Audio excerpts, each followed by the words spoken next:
Hello friends, मैं हूं doctor Satish Singh और मैं आपका स्वागत करता हूं एट रे इंस्टीट्यूट के इस लर्निंग प्रोग्राम में।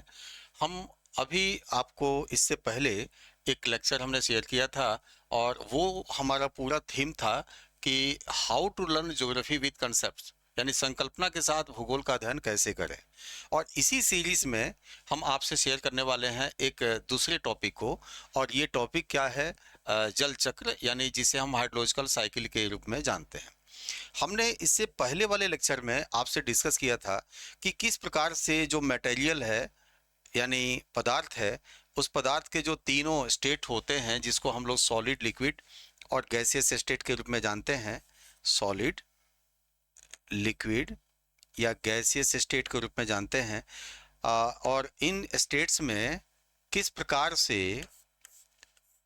हीट रोल प्ले करता है जब एक स्टेट से दूसरे स्टेट में इसका रूपांतरण होना हो, यानी ट्रांसफॉर्मेशन होना हो।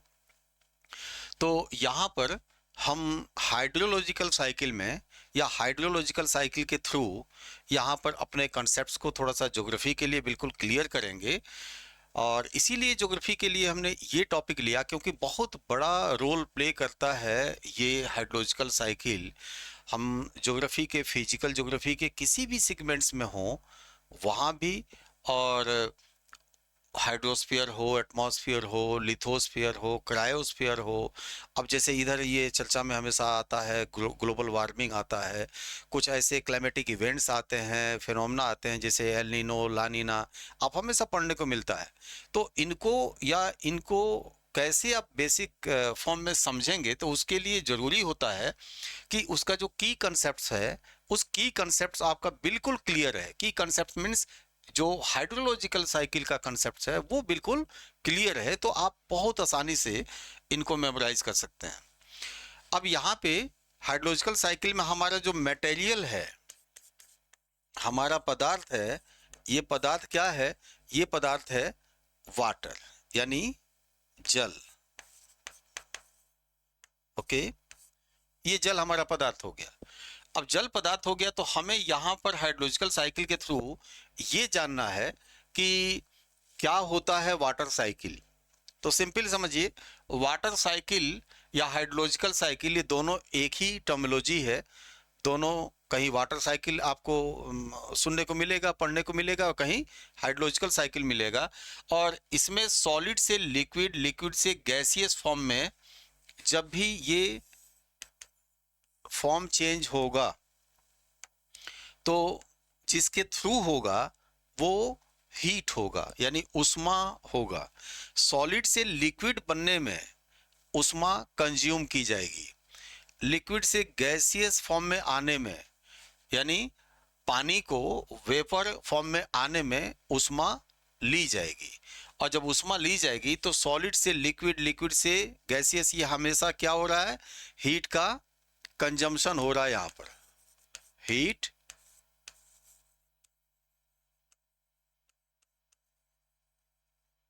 कंजम्पशन हो रहा है, उष्मा का उपभोग हो रहा है। सॉलिड से लिक्विड फॉर्म में आने के लिए जितनी उष्मा की आवश्यकता होती है या जितना उष्मा कंज्यूम किया जाता है, यानी आइस से जैसे मेल्ट करके पानी बनेगा तो वो जो अमाउंट होता है वो होता है 80 कैलोरी।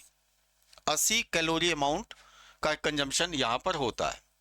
अभी इससे पहले वाले टॉपिक में मैंने आपसे ये शेयर किया था कि हीट का वह पार्ट जो टेम्परेचर जनरेट ना करे वो सेंसेबल हीट नहीं होगा, वो लेटेंट हीट होगा। तो हम यहाँ पर ये बोल सकते हैं कि सॉलिड से लिक्विड फॉर्म में, यानी आइस जब मेल्ट करता है तो जितना हीट कंज्यूम करता है, 1 ग्राम जो पानी होगा वो कंज्यूम करेगा, तो वो 80 कैलोरी होगा। और ये 80 कैलोरी हम इसको क्या बोलेंगे? ये लेटेंट हीट है। इसको हम बोलेंगे कि ये लेटेंट हीट है, यानी ये लेटेंट हीट।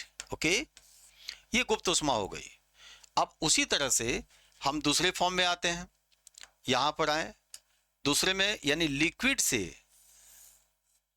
गैसियस फॉर्म में आए हुए, या लिक्विड से जो गैसियस प्रॉपर्टी में पानी आ जाता है, तो फिर से अब उष्मा की जरूरत पड़ेगी, हीट की जरूरत पड़ेगी, और इस फंक्शन में जितना कंजम्पशन होगा per unit gram of water, वो कितना होगा हीट का कंजम्पशन, तो यहां पर होगा, ये होगा 540 कैलोरी। अब एक क्वेश्चन आपका क्लियर हो गया यहां पर कि गैस बनने के लिए और पानी बनने के लिए, आइस से पानी बनना हो या पानी से गैस बनना हो, वेपर बनना हो, तो सबसे ज्यादा हीट कहां कंज्यूम हो रहा है, तो वेपर बनने में कंज्यूम हो रहा है। इसका मतलब कि ये 540 कैलोरी 80 कैलोरी से बहुत ज्यादा है। एक और बात आप इसको समझिए कि ऐसा भी हो सकता है कि ये जो प्रोसेस चल रहा है, ये सॉलिड से लिक्विड और लिक्विड से गैसियस, ये तो आपको समझ में आ रहा है, लेकिन डायरेक्ट सॉलिड से गैसियस भी तो हो सकता है, जिसको हम लोग क्या बोलते हैं, सब्लिमेशन बोलते हैं, सब्लिमेशन।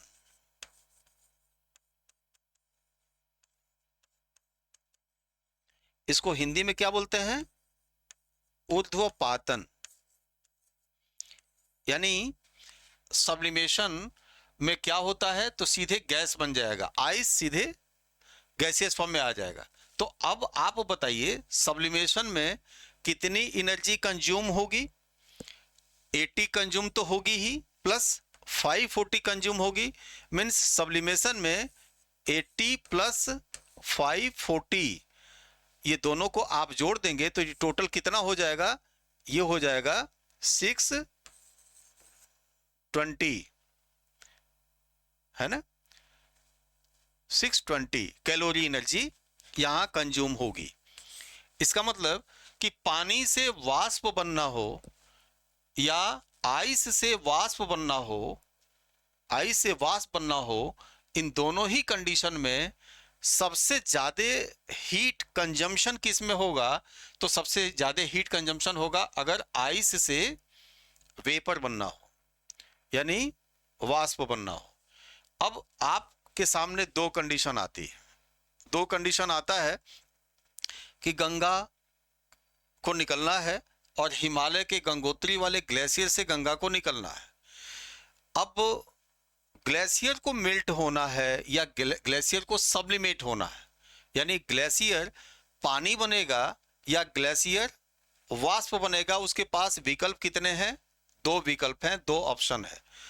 अगर पानी बनेगा तब तो ठीक है कि ये पूरा पानी प्रवाहित होते होते और बहुत सारे राज्यों से होते होते उत्तर प्रदेश, बिहार, बंगाल होते होते जाके वहां पर गिरेगा और यहाँ के लोगों का भला करते हुए जाएगा। ये तो बात आपको समझ में आ रही है, पानी बनेगा तो। और ये भी अब समझ में आ गया कि अगर ये पानी नहीं बना तो कब नहीं बन सकता है, कब हमारे पूरे ग्लेशियर्स ये सीधे इवेपोरेट कर सकते हैं, तो ये तब हो सकता है जब उसको 620 कैलोरी एनर्जी मिल जाएगा। तो ये क्यों मेल्ट करेगा, पिघलेगा नहीं, ये क्या होगा, सीधे सीधे वाष्प बन जाएगा। जब वाष्प बन जाएगा तो गंगा क्या हो जाएगी, सूख जाएगी। इसका मतलब कि जब हम इन कंडीशंस को डिस्कस करते हैं तो वहां पर हमारा ये कंसेप्ट बड़ा फेवर करता है, सपोर्ट करता है कि हम अपनी संकल्पना को वहां पर बना सके। जब ये टॉपिक कभी आएगा, जब जब हम लोग डिस्कस करेंगे तो उनके थ्रू हम इन सारी बातों को वहां समझेंगे भी, ओके, कि कैसे क्या होगा। लेकिन यहां आप बेसिक समझिए कि ये दोनों ही कंडीशन में सबसे डेंजरस कंडीशन कौन सी हो गई, ये सब्लिमेशन की हो गई, अगर हम प्रैक्टिकल फॉर्म में आए तो। क्योंकि सब्लिमेशन होगा तो क्या हो जाएगा, आइस सीधे वेपराइज हो जाएगा। अब इतना वेपराइज हो जाएगा तो ये इतना हीट चाहिए ना, अब आइस के पास इतना हीट आएगा कहां से, तो इतना हीट कौन देगा, इतना हीट देगा हमारा एटमॉस्फेयर का एयर, हमारे वायुमंडल की जो वायु है। अगर उस वायुमंडल की वायु के पास इतनी कैलोरी उष्मा हो तब ये क्या कर सकती है, ये सीधे सीधे उसको सब्लिमेट कर सकती है। इतनी कैलोरी उष्मा होगी तब क्या होगी, ये सब्लिमेट कर सकती है। अब जैसे आप पढ़ रहे हैं ना कि ग्लोबल वार्मिंग, सुन रहे होंगे, देख रहे होंगे, तमाम जो मीडिया से जुड़े हुए जितने लोग हैं या उनके थ्रू भी अलग अलग सोर्सेज से आपको हमेशा ये सुनने को मिलता होगा कि ग्लोबल वार्मिंग हो रही है।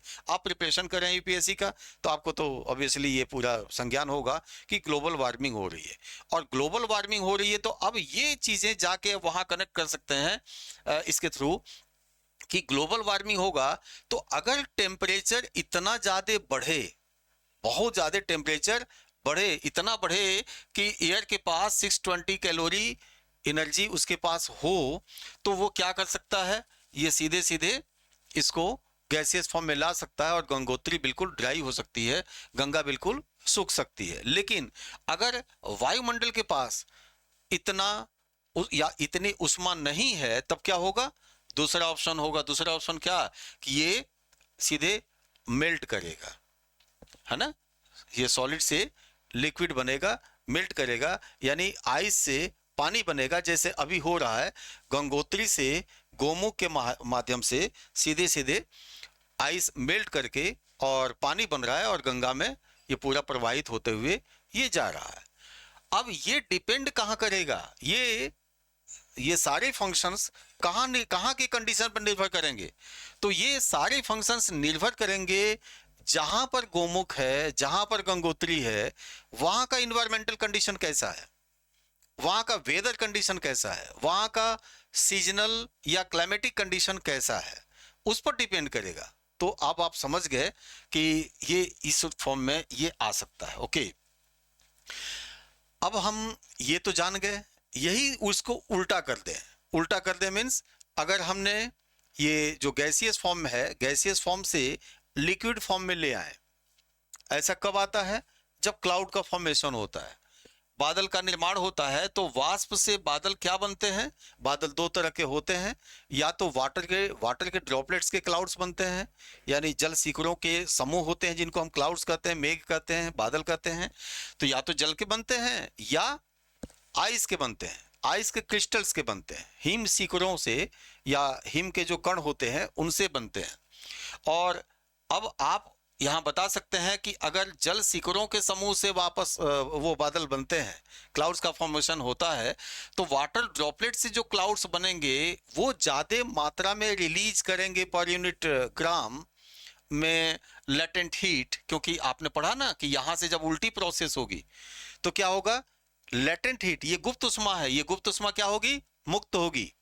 तो जब जल के बादल बनेंगे तब ज्यादा गुप्त उष्मा मुक्त होगी, या जब यहाँ सॉलिड कोई आइस के पार्टिकल्स वाले क्लाउड्स बनेंगे तब ज्यादा गुप्त उष्मा मुक्त होगी।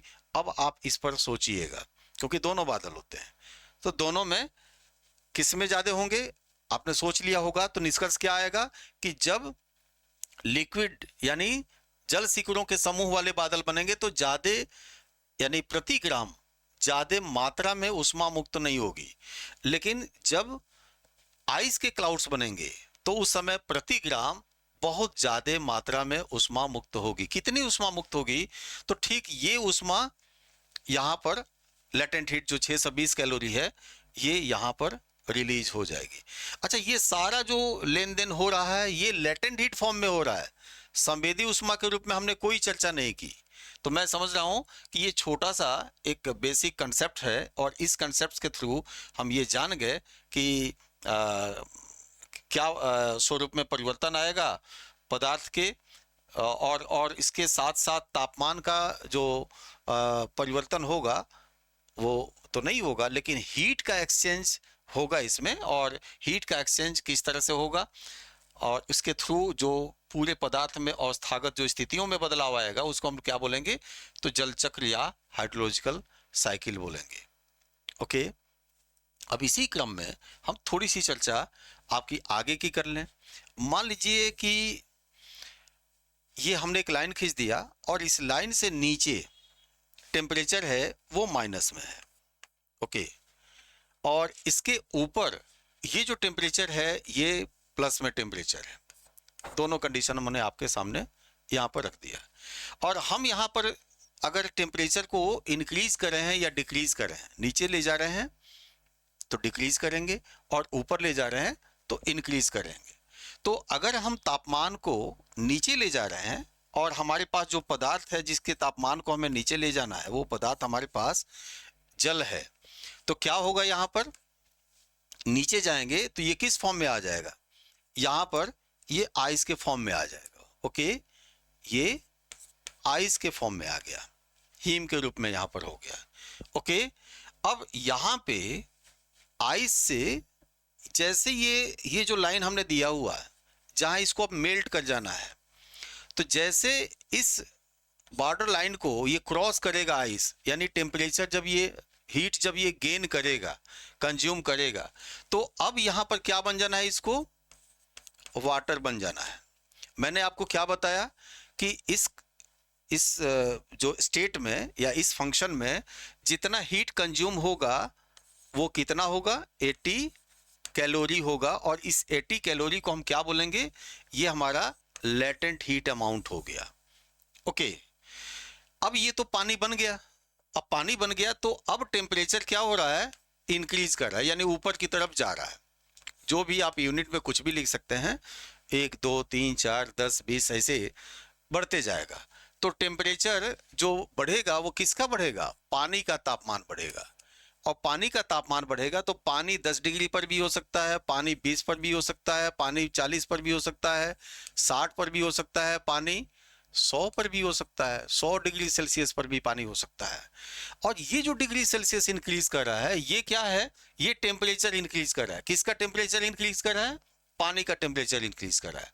तो आप जरा सोच के बताइए कि ये जो लेटेंट हीट है, ये तो 80 कैलोरी इसको मिल गया, इसका कोई रोल नहीं था टेम्परेचर जनरेट करने में, बनाने में, टेम्परेचर के फॉर्मेशन में।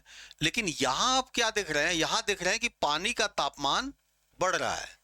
तो जो मैंने आपको बताया था उसके अनुसार इस टेम्परेचर को या जो टेम्परेचर का ये स्वरूप है, इसके लिए जो रिस्पॉन्सिबल हीट अमाउंट है उसको आप किस कोटि में रखेंगे, सेंसेबल हीट, यानी संवेदी उष्मा के रूप में रखेंगे। तो ये संवेदी उष्मा हो गई। ओके, और यदि हमारा जो एटमॉस्फेरिक प्रेशर है ये बिल्कुल कांस्टेंट बना रहे, तो उस कंडीशन में ये कहां तक, ये हमारा जो टेम्परेचर ये कैपेबल, कितना कैपेबल है, कितना डिग्री सेल्सियस तक होल्ड करके रख सकता है टेम्परेचर, और उस टेम्परेचर के लिए जो अमाउंट ऑफ हीट चाहिए वो कितनी इसकी कैपेबिलिटी है।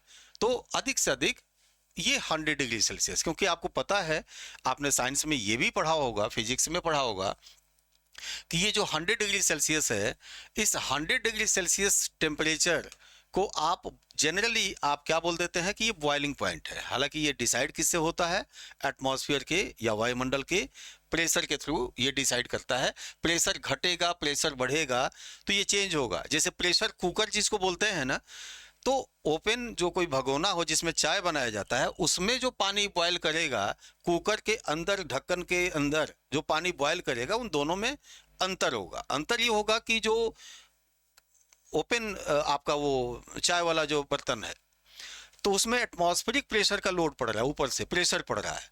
लेकिन जो प्रेशर कुकर है उसमें ज़्यादा प्रेशर है, क्योंकि उसका जो स्टीम है वो बाहर कहीं गया नहीं है, तो ज़्यादा उसको प्रेशराइज्ड कर रहा है। इसका मतलब कि जो बॉइलिंग पॉइंट है वो चेंज हो जाएगी, तो जिसको आप वेपर प्रेशर बोलते हैं। तो यहाँ पर हम सिर्फ आपको ये बता रहे हैं कि ये जो टेम्परेचर है, ये टेम्परेचर यहाँ बढ़ते जा रहा है और ये सेंसेबल हीट हो गया। लेकिन फिर भी आप अगर उसको हीट प्रोवाइड किए जा रहे हैं, नीचे से आप चिमनी अपनी जलाए हुए हैं, फ्लेम दिए जा रहे हैं, तो ये क्या होगा, पानी यहाँ से फिर से अब 540 कैलोरी जो मैंने अभी आपको बताया, ये 540 कैलोरी एनर्जी फिर से ये लेगा, और लेके क्या बन जाएगा यहाँ से, अब बन गया ये वेपर, यानी वाष्प के रूप में आ गया, वेपराइज हो गया। तो आपने क्या देखा, पानी के पास कितना लेटेंट हीट है, 80 कैलोरी।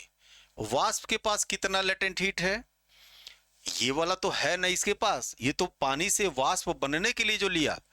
लेकिन आइस से जो लेटेंट हीट होल्ड किया हुआ है ये तो इसके पास है ही।